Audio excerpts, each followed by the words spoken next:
Bienvenue dans ce nouveau numéro de votre série L'Histoire de la CAN consacrée à la 11e édition de la Coupe d'Afrique des Nations. En 1978, il fut décidé d'organiser à nouveau la 11e édition sur le sol du Ghana du 5 au 16 mai dans les villes d'Accra et de Koumassi. Avant le début de la phase finale, les équipes du Niger, du Soudan et de la Tanzanie se sont retirées des éliminatoires de la CAN qui s'est terminée avec la participation de 8 équipes. L'équipe marocaine, le Ghana, le Nigeria, le Burkina Faso, en plus de la Zambie, de l'Ouganda, du Congo et de la Tunisie.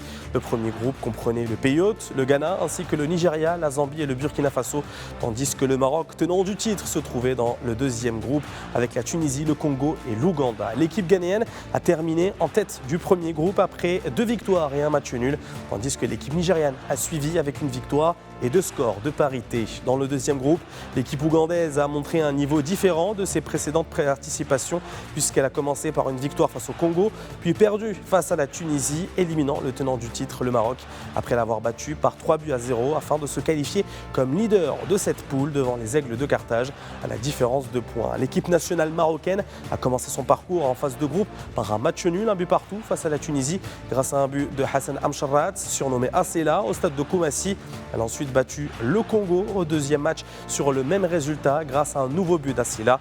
Cependant, au troisième et dernier match, comme mentionné précédemment, la défaite de l'équipe nationale par 3 buts nets face à l'Ouganda a marqué la fin de son parcours continental et par conséquent de sa campagne pour la défense de son titre.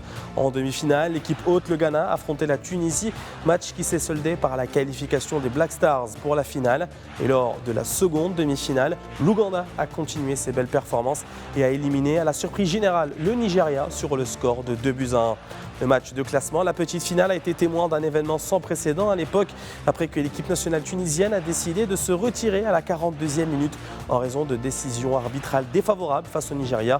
Le résultat était d'un match nul à un but partout. La CAF a émis une décision pour suspendre la Tunisie de sa participation à la prochaine édition. En finale, le Ghana a regagné le titre africain après 13 ans, remportant son 3e trophée dans cette compétition et prenant l'avantage sur une victoire avec l'Ouganda 2-0, marqué par le joueur Aboukou Afribi au stade d'Accra. Cette édition 78 s'est achevée avec le Ghana qui a égalisé le nombre de ses victoires de la CAN avec l'Égypte. Et les fans de football africain se tournent désormais vers la 12e édition au Nigeria dont nous vous parlerons dans le prochain numéro de votre série L'Histoire de la CAN.